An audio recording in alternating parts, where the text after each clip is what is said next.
Bismillahirrahmanirrahim. Assalamualaikum warahmatullahi wabarakatuh. Kita akan membahas tentang masalah falasius atau falasi. Falasi itu adalah kesalahan dalam berpikir. Jadi kesalahan dalam berpikir ini terkait dengan silogisme. Jadi kita sudah pernah membahas tentang masalah silogisme, tentang premis mayor, tentang premis minor dan kesimpulan. Bisa juga tentang premis minor, kemudian premis mayor juga, kemudian kesimpulan. Jadi ini tentang konsistensi, tentang satu pernyataan dengan pernyataan setelahnya dan setelahnya dan setelahnya, itu semuanya itu konsisten, artinya tidak bertolak belakang. Jadi kalau orang itu dalam berbicara itu antara satu kalimat dan kalimat setelahnya itu semuanya itu konsisten, artinya tidak ada yang menggugurkan satu sama lain, maka ucapan itu saling menguatkan dan bisa diterima kebenarannya. Tapi jika dalam perkataannya itu ada kalimat-kalimat yang malah mengurangi pesan utama dari apa yang disampaikan, maka ucapan itu dianggap salah. Jadi terdapat kesalahan di situ. Jadi penting di sini orang dalam berbicara itu memperhatikan konsistensi, memperhatikan korelasi antara satu ucapan dengan ucapan setelahnya dan seterusnya. Mengapa dalam silogisme kita banyak dikasih contoh hanya 3, premis mayor, premis minor, kemudian kesimpulan. Ini sebetulnya adalah sekedar contoh tentang bagaimana berpikir yang konsisten atau berpikir yang benar. Jadi 3 kalimat itu sekedar contoh minimal. Jadi itu nanti kemudian terus dikembangkan menjadi lebih dari 3 kalimat, bisa 4 kalimat, bisa 5 kalimat menjadi satu paragraf. Nah, kemudian paragraf baru lagi terdiri dari beberapa kalimat, ya. Intinya setiap paragraf itu satu ide, dan satu ide itu terdiri dari beberapa kalimat yang itu merupakan argumen-argumen yang saling mendukung satu sama lain. Nah, jadi kalau seumpama ada yang bertolak belakang, maka hal itu merupakan falasi, merupakan kesalahan dalam berpikir. Nah, setelah kemudian sudah konsisten, ini kemudian menjadi pertanyaan, apakah kalau sudah konsisten berarti benar? Nah, ini belum tentu benar, ya. Jadi konsisten saja tidak cukup. Yang paling penting di sini adalah premis mayor, jadi ide besarnya itu. Jadi pernyataan utama yang dipegang untuk kemudian muncul turunan-turunan yang itu mengikuti premis mayor atau mengikuti pernyataan utama. Jadi pernyataan utamanya ini yang paling penting, ya. Ini yang paling penting. Jadi kalau pernyataan utamanya ini tidak bisa dipegang sepenuhnya, maka dia akan menjadi argumen yang lemah. Jadi kalau orang berdebat itu lawannya akan melihat premis mayornya di mana, inti dari pesan yang dia sampaikan itu apa, dicari intinya. Intinya itu kemudian kalau memang tidak kuat, maka dia akan bisa digugurkan di situ itu. Seumpama begini, ya. Seumpama Amir adalah mahasiswa rajin membaca, berarti Amir adalah rajin membaca. Nah, Amir adalah mahasiswa, ini premis minor, ya. Amir ini kan khusus, ya, partikular, adalah mahasiswa, ya. Ini kalimat partikular. Kemudian setelah itu mahasiswa rajin membaca, ini kalimat umum. Nah, ini namanya premis mayor, ya. Ini premis mayor, ini pandangan umum, ya. Ini yang kemudian menjadi pegangan, ya. Nah, kesimpulannya kemudian Amir rajin membaca.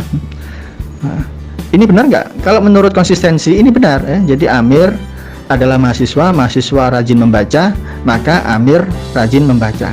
Ini konsisten antara kalimat 1, kalimat 2, dan kalimat 3, itu konsisten. Tetapi ini nggak benar. Kenapa? Terbukti Amir malas, dia tidak membaca, dia tidak rajin membaca. Jadi biarpun Amir mahasiswa, ternyata Amir itu malas membaca. Jadi kesalahannya di mana? Kesalahan ada di premis mayornya. Premis mayornya itu mengatakan bahwasanya mahasiswa rajin membaca, padahal kenyataannya tidak, ya. Ada mahasiswa yang rajin membaca dan ada yang malas, barangkali bahkan banyak yang malas, ya kan. Nah, jadi ini premis mayor ini sangat penting, ya. Jadi premis mayor ini sesuatu yang menjadi pegangan dalam kesimpulan, ya. Nah, itu tadi contoh yang mendahulukan premis minor baru premis mayor. Bisa juga premis mayor dahulu, semua mahasiswa rajin membaca, Amir adalah mahasiswa, maka Amir rajin membaca. Nah, ini didahulukan bentuk yang premis mayor dulu baru premis minor, setelah itu kesimpulan. Jadi konsistensi pun ternyata masih tidak cukup menjamin kebenaran sebuah pernyataan, ya. Jadi tidak menjamin. Jadi yang penting di sini adalah premis mayor itu penting sekali, ya. Penyimpulannya juga demikian, ya. Nah, itu. untuk bisa dianggap benar, tidak falasi, tidak falasius, tidak keliru, ini masing-masing pernyataan juga harus benar, ya kan? Nah, itu. Dalam membuat pernyataan umum, ya, dalam membuat prius mayor itu harus punya rujukan yang kuat agar terhindar dari kesalahan. Ya. Makanya di situ perlu rujukan. Jadi orang kalau mau berargumen, dasarnya itu apa? Ya. Nah, pesan intinya apa? Pesan itu didasarkan pada rujukan apa? Rujukan itu sesuatu yang kuat, yang bisa dipegang. Nah, itu bisa kalau dalam hukum itu undang-undang, ya, itu KUHP. Kalau dalam hukum, kalau dalam agama dalil Al-Quran dan hadis. Nah, itu setelah sudah ada dalilnya Quran hadis, setelah itu pemahaman tentang Quran, tentang ayat tersebut benar apa tidak. Nah, itu kemudian merujuk kepada tafsir. Jadi nggak cukup hanya ayat.